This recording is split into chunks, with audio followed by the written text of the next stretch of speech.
Assalamualaikum warahmatullahi wabarakatuh. Berjumpa lagi ya dengan Bu Mega.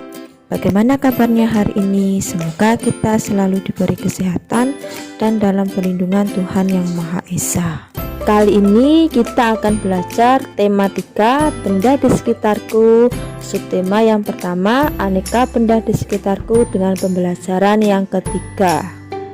Baiklah, kita langsung ke materi hari ini. Kertas di sekitar kita. Banyak benda yang terbuat dari kertas seperti buku tulis yang biasa digunakan. Contoh lain tisu, kardus, dan koran juga terbuat dari kertas. Kayu adalah bahan dasar untuk membuat kertas. Pembuatan kertas dilakukan secara bertahap di pabrik. Kayu-kayu besar dipotong hingga sebesar korek api. Setelah itu, kayu dipanaskan hingga menjadi bahan lunak seperti bubur.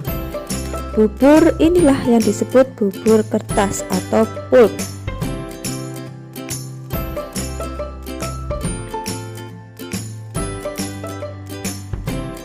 Proses selanjutnya, pulp diberi pewarna dan disaring hingga kandungan airnya habis.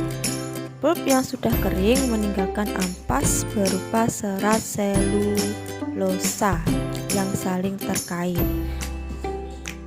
Kemudian serat selulosa ini digiling hingga pipih menjadi seukuran kertas yang diinginkan.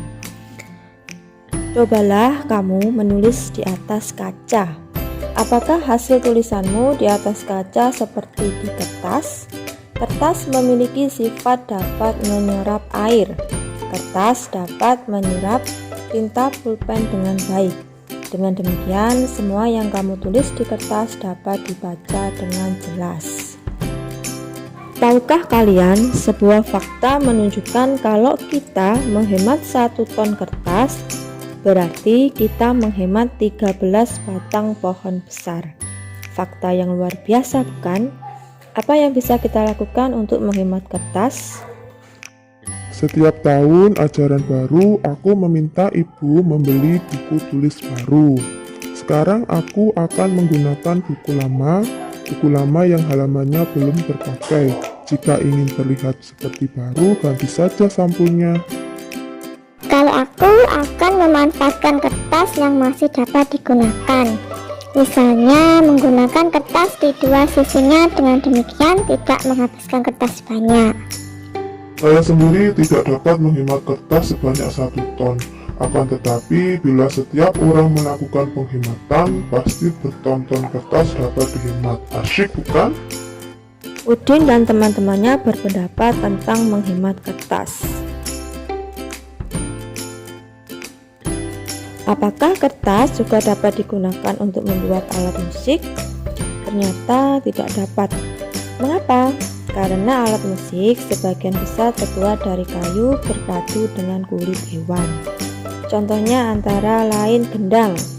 Cara memainkannya dengan dipukul. Gendang adalah salah satu alat musik ritmis. Kemarin anak-anak sudah menyanyikan lagu teka-teki.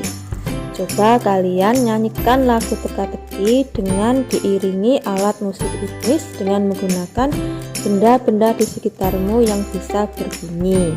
Tentunya harus memperhatikan pola irama, yaitu panjang pendeknya bunyi, ketukan, serta birama. Bahan dasar kertas adalah kayu. Kayu berasal dari pohon. Coba kalian perhatikan pohon-pohon yang dapat digunakan sebagai bahan dasar kertas. Pohon manakah yang paling tinggi? Dan bagaimana caramu mengukur tinggi suatu pohon? Nah, setiap benda pasti memiliki ukuran yang berbeda. Ada yang panjang dan ada yang pendek. Ada yang tinggi dan juga ada yang pendek. Cara mengukurnya, kita bisa menggunakan alat ukur panjang seperti penggaris, meteran saku, meteran kain atau pita, dan meteran roll.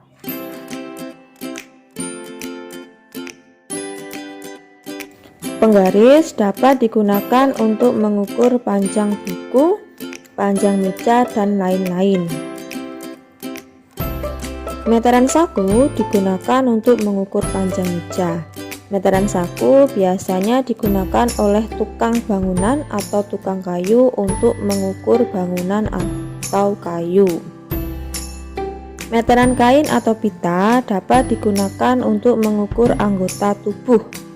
Meteran kain biasanya digunakan oleh penjahit. Meteran roll digunakan untuk mengukur benda yang cukup panjang. Contohnya panjang halaman, panjang ruang kelas, dan lebar jalan.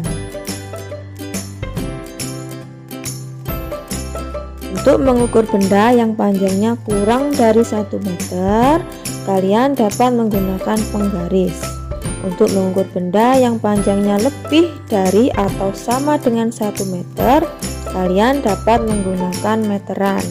Satuan baku untuk besaran panjang secara umum adalah cm dan meter. Demikianlah pembelajaran kita hari ini. Semoga memberikan manfaat dan selamat belajar. Wassalamualaikum warahmatullahi wabarakatuh.